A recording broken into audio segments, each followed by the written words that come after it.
Hey, what's going on, guys? Welcome back to the Brotel. We got a new banner featuring heroes from Shadow of Valentia / Echoes. I'm going to go over each hero and give you guys my thoughts on their default skill set and a little bit of skill inheritance suggestions. Remember that the stats I use do not include weapon might or any passives. Now let's begin. First hero is Hero of Prophecy. He is a red sword infantry, and at max level he gets 45 HP, 33 attack, 30 speed, 28 defense, and 22 resistance. I'm a little disappointed because his base stats are not that impressive. His speed is at a very weird spot at 30, which allows him to only double heroes at 25 and under, and 80% of those heroes are not very common. For IVs, I would recommend plus attack minus resistance or plus speed minus HP. He's got the unique weapon Falchion, which increases his attack to 49. It's effective against dragons, and at the end of every third turn, unit recovers 10 HP. He's very lucky to have this weapon because it makes his attack look so much better. With the Falchion, base stat can defeat all the dragons besides male and female Korin and Naui. For those three, you can two-shot them by bait and countering. The heal effect is nice since is built semi-bulky with that 45 HP and a decent 28 defense. His special is Draconic Aura. It grants 30% to attack. This is a great special for him. His attack is pretty high up there when he has his Falchion equipped. Passive B grants him plus 3 attack. Obviously there are better skills in this. Depending on your Alm's IVs, you can give him anything from Life and Death, Fury, Death Blow, Swift Sparrow, and Darting Blow. He can use Fury 3 to boost his stats, and the HP loss from the Fury effect can be regained from the Falchion effect. Passive B is Wind Sweep. Basically, Alm can never attack twice during initiations, and against a slower enemy that is not a mage, the enemy cannot counterattack. So this is one of the new skills that was introduced in this banner. Wind Sweep is very interesting. I'm pretty sure it's a bad skill though. I can't find a situation where Wind Sweep is better than the other notable B skills. I know its main use is to negate countering skills like Vantage, Quick Riposte, and Breaker skills, but the drawback of not being able to double enemies is very substantial. The only way I think you can make this skill work is by using a dancer so you can still double enemies while taking 0 damage. Okay, so Alm is just an okay hero, and the ranking for Falchion heroes from best to worst is Lucina, Marth, Alm, then Chrom. Marth and Alm are sort of similar in terms of stats, but Marth's 34 speed makes him instantly better. Alm has very average stats, so for inheritance it really depends on what IVs your Alm has.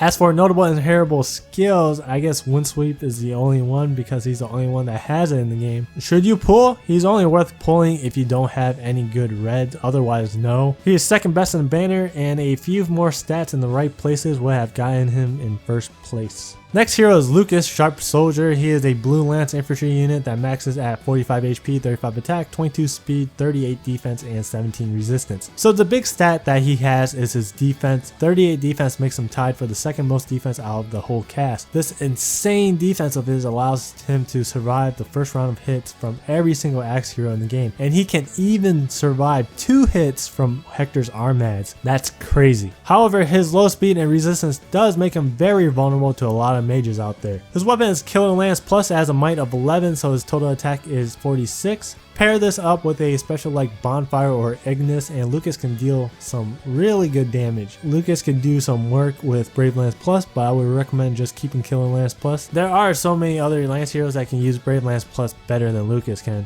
His special is Sacred Cowl. It reduces damage from ranged enemies by 30%. The special is reduced to only 1 with Killer Lance plus. This special only helps him survive against 2 blue mages, and they are Reinhardt and Male Robin. If you want Lukas to become a bigger threat, you'll have to use a different special. Passive A is the second new skill called Fortress Defense 3. It grants him 5 defense in exchange for 3 attack. So Lukas's attack is reduced to 43 and defense is increased to also 43. It's a great fit with Lukas if you keep Killer Lance plus, since Lukas really relies on having a damage special to 1-round KO his enemies. This just allows him to be tankier and take less damage versus physical foes to help him really build up that special charge. Passive B is Obstruct 3. Obstruct only helps Lukas when there are a lot of axe enemies on the map. It doesn't really help him versus mages or anything, but it can help your team though. Against multiple physical enemies, you can use Lukas as your ultimate frontline hero, and the enemies won't be able to move past Lukas and get to your backline allies. Quick Riposte I think is the best option for this slot. He's very tanky, so he is not going to take too much damage and will be able to use the effect multiple times. And since Quick Riposte allows him to attack more, that's really going to help him build up his special even more. Lukas is awesome. He's a great physical tank with high attack. He's really similar to Ephraim, and compared with him, I think Ephraim might still be a little bit better because Ephraim does have a unique weapon. For inheritance, I would suggest going Killer Lance, Bonfire, or Ignis, Fortress Defense, Quick Riposte, and Threaten Attack. Notable inheritable skills are Killer Lance Plus and Fortress Defense. Fortress Defense is an excellent skill for healers to have since they don't care about the attack stat. Should you pull from him? Just like Elm, I think if you don't have a decent Lance hero already, then sure. I don't think he's like a must-have OP hero or anything. I would put him slightly above Elm in this banner. Next is Clair, Highborn Flyer. She is also a Blue Lance Flyer, but a Flyer type. Her max stats are 37 HP, 26 attack, 36 speed, 24 defense, and 33 resistance. Very typical of Pegasus Riders, high speed and high resistance. She's basically the blue version of Kada. 26 attack is super low and positive IVs is absolutely needed. Her weapon is Silver Lance Plus. It's a vanilla weapon with 15 might, increasing her attack to 41. So even with the second strongest lance weapon, she still has trash attack. I see a lot of comments and messages about a quad build with Brave Lance Plus with her since her speed is so high. Don't do it, just don't. Clair is just going to end up quadding zeros. The only other weapon I could see her use is Sapphire Lance Plus, but it's probably better to just inherit Triangle Adept since she has an open A slot. Her assist is Harsh Command. I have never seen anyone use or talk about this skill, but it's definitely useful when the situation is right. For me, reposition is always the go-to assist skill for flyers. Her B skill is Hit and Run. If unit initiates attack, unit advances one space after battle. So it's confirmed that the unit does not move forward, but instead moves backward like drag back, but without the dragging part. And FYI, any melee hero can inherit this skill, not just flyers. Like I said earlier, she's basically the same as Kada. Her attack stat is atrocious, but her other stats are fine. So you are going to need to get her some skills that will give her more firepower. For specials, you can choose from Moonbow, Luna, or Iceberg. Death Blow, Life and Death, Triangle Adept, and Threaten Defense for passive skills. Notable skills are Silver Lance Plus and Hit and Run.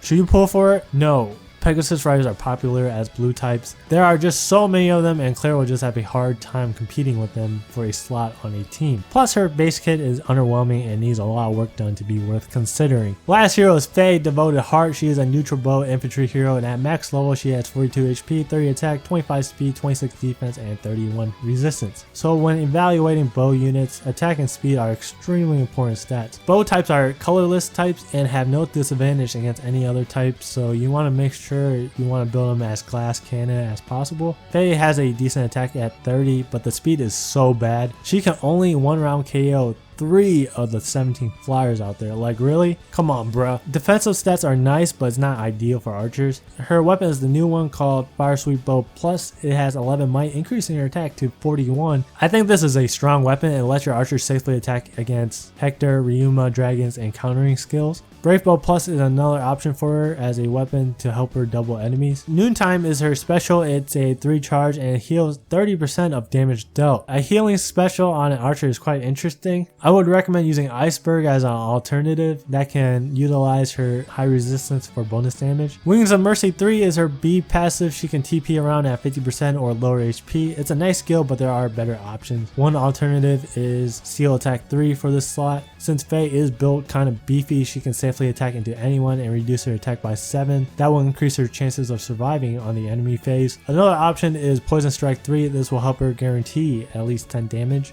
Bow Experience 3 grants bow users on team 2 times XP if Faye survives. Nothing to talk about here. Any of the threatened skills are useful for her depending on your Faye's IVs. Faye is basically the resistance version of Gordon. Most of her stats are acceptable aside from her speed, and that really hurts her damage. So if you happen to get a positive attack version, then I would recommend just going all out attack skills like Death Blow and Threaten Defense. For positive speed phase, you can consider using Darting Blow and Threaten Speed to help outspeed enemies, then use Poison Strike to help increase her damage. Notable inheritable skills as a 5-star unit is only Fire Sweep Bow Plus. Should you pull for her? No, she's kind of mediocre because of her weird stats. I'll put her as the second worst in the banner above Clair. Alright guys, that's it for my review. I think this banner is not that good. If you are free to play, I think you should save your orbs. The only 2 heroes worth considering are Elm and Lukas, but the chances of getting them is not that high. Let me know who you guys got, and if you have any questions about skill suggestions, write it in the comments. Also Also, let me know the IVs because that does play a major factor when deciding skills. If you found this video helpful, give it a thumbs up. And if you want to see more reviews like this, hit that subscribe button. Thank you guys for watching, and I'll see you guys in the next